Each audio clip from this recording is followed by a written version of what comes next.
A measure on the November ballot basically establishes an attendance policy for Oregon lawmakers. Too many absences would mean you could not run for re-election.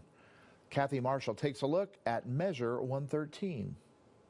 When they vote, Oregon lawmakers need 2/3 in attendance. In the House, that means 40 of 60. In the Senate, 20 of 30. Measure 113 would stipulate how many sessions lawmakers could miss. I think the main thing is this is aimed at the Republicans who walked out. I mean, there's no doubt about it. And it's because of that, it's taken on partisan overtones. Measure 113 looks to amend Oregon's Constitution to say failure to attend 10 or more legislative floor sessions would be deemed disorderly behavior and disqualify a lawmaker from holding office the following term, meaning they couldn't run for re-election. As straightforward as it sounds, Pacific University political science professor Jim Moore sees some issues. 10 absences is a lot of absences.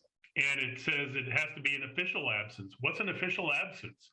Is it when the leader of the body, the Speaker of the House or the President of the Senate, who isn't of your party, says, oh, you have an absence rather than something that ought to be excused?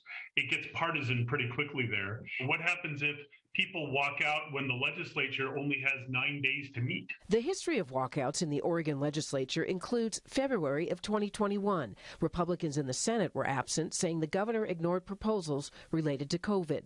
In September of 2021, Republican members of the House didn't join a session on congressional redistricting.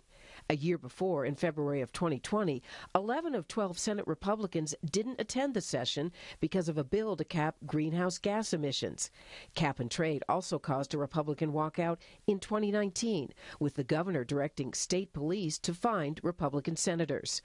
Democrats have staged their own walkouts. In 2001, House members prevented Republicans from passing a redistricting plan. Democrats also walked out in 1995 and in 1971.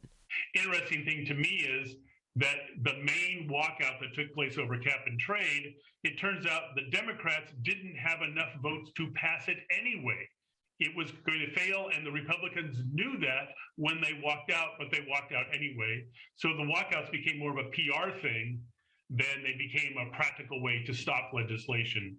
In public school, we believe that attendance matters, and so there's no difference. It is about making sure that policymakers are showing up to do the job that they were elected to do. The Oregon Education Association is part of a coalition made up of more than 24 groups pushing for the passage of Measure 113. 2020, we had an almost complete stop of the legislature, and many bills were not passed, were not even given a hearing because of the walkouts.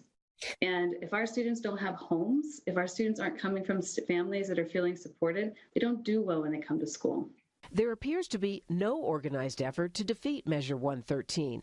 One reason Jim Moore expects it to pass. I do expect it to pass because it looks like, we want our legislators to go to Salem and actually do the job we pay them to do. Other groups supporting Measure 113 include the Oregon Nurses Association, the ACLU, and Planned Parenthood.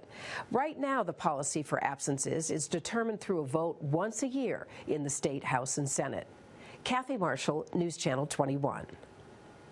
You can find more election stories and a link to the voters' pamphlets and Deschutes, Crook, and Jefferson counties on our website, ktvz.com. Look under Decision 2022.